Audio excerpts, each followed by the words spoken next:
भाई बहनों, राम राम की महिमा कोई नहीं बता सकता। इसके जाप से बिखरी मानसिक शक्ति केंद्रीय और घनीभूत होकर सूक्ष्म शक्तियों के विकास की ओर ले जाती है और इससे जो मानसिक शक्ति अनुभूति आदि मिलती है उसका अनुभव जाप करने वाला स्वयं ही कर सकता है। राम नाम का जप श्रद्धा, भक्ति, प्रेम, भाव, विश्वास आदि के साथ किया जाए तो वह सारे पापों से हमको छुटकारा मिल सकता है। राम नाम का क्या है?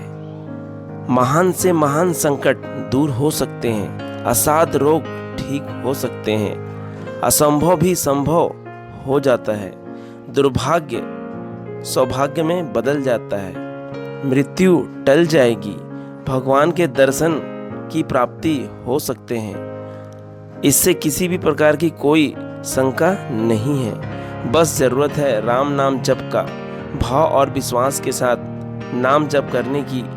जहाँ पर किसी भी रूप में किसी भी प्रकार की दवाई और डॉक्टर काम नहीं करते या किसी भी प्रकार का इलाज यदि से लाभ नहीं मिल रहा है, वहाँ राम नाम की औषधि अवश्य काम करती है। इसकी हजारों उदाहरण जो है आपको देखने के लिए मिल जाएगा। राम नाम में भगवान श्री राम से भी ज़्यादा उनके नाम में ताकत है। भगवान श्री राम से भी ज़्यादा भगवान के नाम में ताकत है। आप श्रद्धा विश्वास से नाम जपे। वर्ष 2015 की घटना है। एक डूबा हुआ जो कर्ज लोगों को हम दिए थे, वह पैसा डूब चुका था पूरी तरह, वह भी वापस आ गया। इस कथा में जानते हैं। जय श्री राम दोस्तों, आपका स्वागत है हमारे चैनल एक्टिव हनुमान जी पर।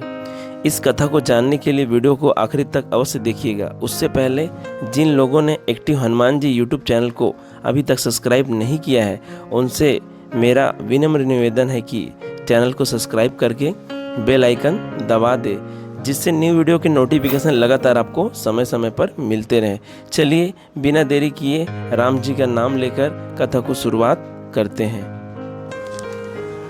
रवि मेरा करके जो है एक व्यक्ति था जो नई दिल्ली में अपने पूरे परिवार के साथ वो रहते थे। उनके परिवार में उनकी पत्नी और एक लड़का था और एक पुत्री लड़की थी। रवि का एक छोटा सा व्यापार था। उस व्यापार से अपने पूरे परिवार का पालन पोषण वो करते थे। आपको बता देते हैं कि रवि स्वभाव से भी काफ़ी सीधे साधे और छल कपट से तो वो दूर रहने वाले थे, जिसका फ़ायदा आसपास के लोगों ने खूब उठाया। उनसे आसपास के लोगों ने उनसे उधार लिया।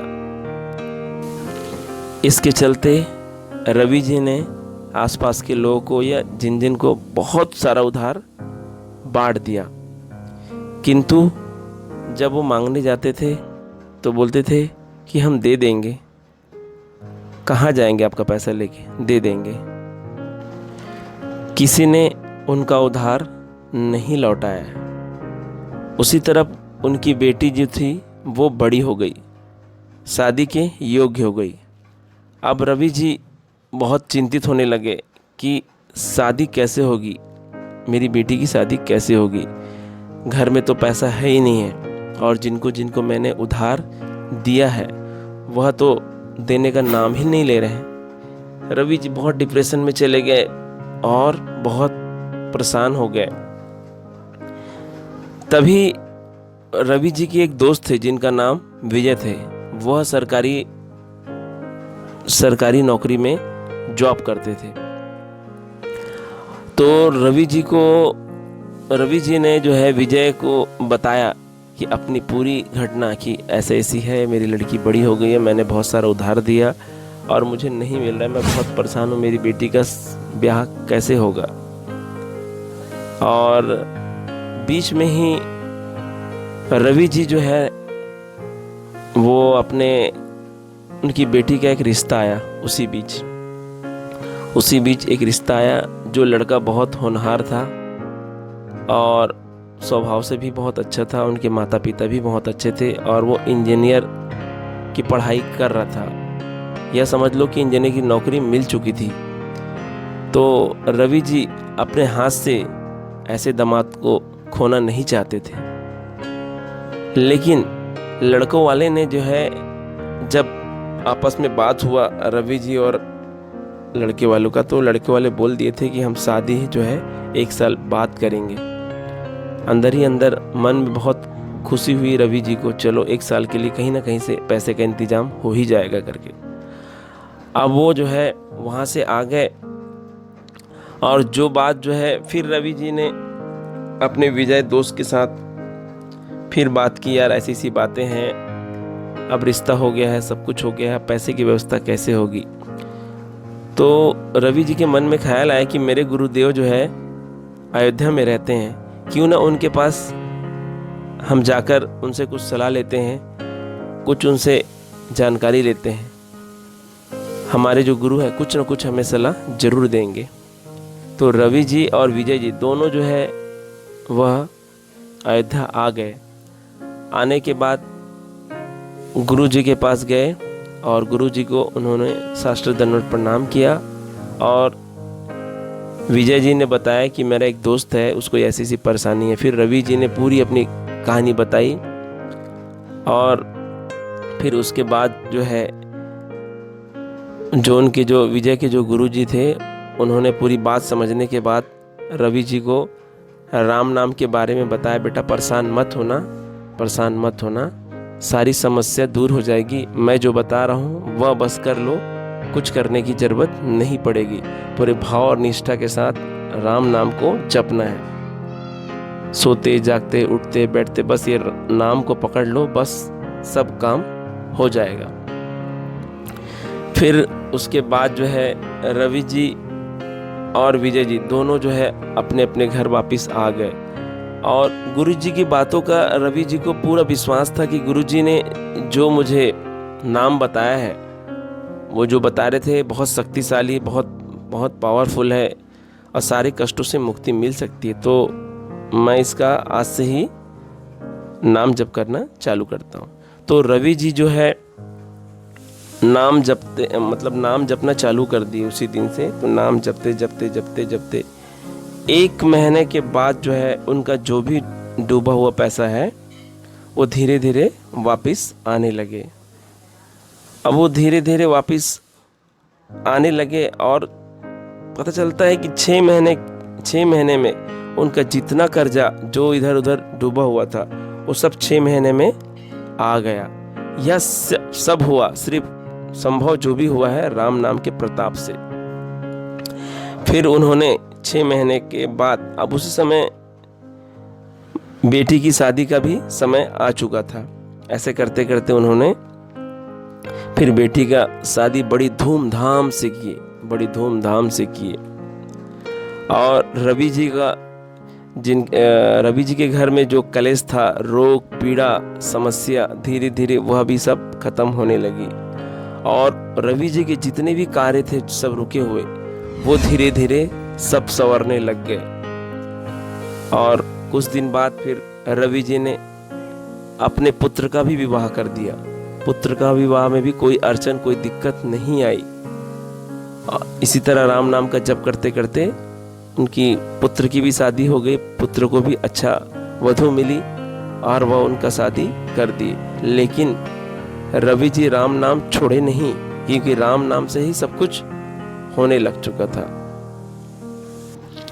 और उसी बीच में उनके बेटे की नेशनल एक बड़ी कंपनी में उनका जॉब भी लग गया। वो बहुत आनंद में रहते थे, बहुत खुश रहते थे कि राम नाम के प्रताप से सब कुछ हुआ। और लोगों को भी जो भी है सबको वो प्रेरित करते थे कि राम नाम में भाई बहुत शक्ति है, राम नाम जपो और अच्छे कर्म करो, क्योंकि वो भाव से बहुत सीधा साधा था और छल कपट से वो दूर रहते थे। तो भगवान ऐसे भी देखो उनके साथ में ही रहते हैं जो भाव निष्ठा से नाम जप करते हैं और हर पापों से वो दूर रहते हैं। तो आपने देखा भाइयों बहनों, किस तरह जो लोगों का काम आए थे, रवि जी लोगों का काम आए थे, उनको कर्जा दिए थे, उनके हर सुख दुख में वो काम आए, पैसा दिए, और लोग ही उसे घुमाने लग गए थे कि दे देंगे, कहाँ जाएंगे। हर समय पैसा लेने जाता था तो उसको यही टरका देते थे कि पैसा दे देंगे ना, कहाँ जाएंगे, भाग थोड़ी ना जा रहे हैं। अब बताओ, उल्टा चोर कोतवाल को डांटे। पैसा दे करके भी लोगों को चक्कर काटना पड़ता है। तो भाइयों बहनों, कोई भी किसी को पैसा दो, बहुत सोच समझ करके आप पैसा दो। हाँ, अगर सोच समझ के आपको पैसा दोगे तो आपको दिक्कतों का सामना नहीं करना पड़ेगा। और उसके बाद भी अगर कोई परेशानी आती है तो हमारे साथ में पारस मणि है ना, जेब में, मुख में, तो आप पारस मणि को कभी भी आप जो है, पारस मणि मतलब भगवान का नाम, जो स्वयं पारस मणि एक सोना है, जिस चीज को भी हम छुआएंगे वो सोना बन जाता है। पारस मणि का ये है महत्व है। उसी तरह भगवान राम का जो है नाम हमारे जिह्वे में अगर रहेगा तो हम हर चीज को पा सकते हैं, हर चीज को पा सकते हैं। बस श्रद्धा होनी चाहिए, भाव होनी चाहिए, और छल कपट से आप दूर रहे और कर्म अच्छे करें। आप कोशिश करें कि कर हमसे कोई भी बुरा ना हो, हम किसी का भी बुरा ना करें, चाहे वो चोरी से संबंधित हो, चाहे किसी भी प्रकार का। आप पापों से बचे, आपके ऊपर भगवान की दृष्टि हमेशा रहेगी और कृपा हमेशा रहेगा। और निरंतर आप नाम जप करते रहे, सोते उठते बैठते जागते, कोई भी संसार का कोई भी कार्य करे, जिह्वा में नाम जरूर रखे। देखो कैसे आपके हर कार्य में आपको सफलता मिलती है, हर संकट से आपको मुक्ति मिलेगी, घर में रोग पीड़ाएं आपको धीरे धीरे सब खत्म हो जाएगा, सब खत्म हो जाएगा। आप सिर्फ श्रद्धा विश्वास से जप करें। दोस्तों, इस वीडियो के जरिए हम आप तक यही संदेश पहुंचाना चाहते हैं कि मनुष्य का मानव जीवन की सबसे बड़ी पूंजी है तो वह सिर्फ राम नाम है। आपको राम नाम पकड़ लीजिए और किसी को पकड़ने की जरूरत नहीं पड़ेगी। कथा अच्छी लगी तो कमेंट में जय श्री राम लिखना मत भूलिएगा, जिससे दास का मनोबल लगातार बढ़ता रहे और अच्छे प्रेरणादायक वीडियो आपको प्रस्तुत करता रहूं। आपसे निवेदन है, अगर आपके पास भी राम नाम का कोई भी अनुभव हो, उसको मेरे ईमेल या व्हाट्सएप पर भेज सकते हैं। वीडियो में आपको जो है, वीडियो के डिस्क्रिप्शन में आपको ईमेल का पता और व्हाट्सएप नंबर दिया हुआ है। मिलते हैं एक नए टॉपिक के साथ। हम जल्द ही एक और श्री राम नाम की महिमा को बताने के लिए चमत्कारी वीडियो के साथ वापिस आएंगे। प्रेम से बोलिए जय श्री राम, जय श्री राम, जय श्री राम।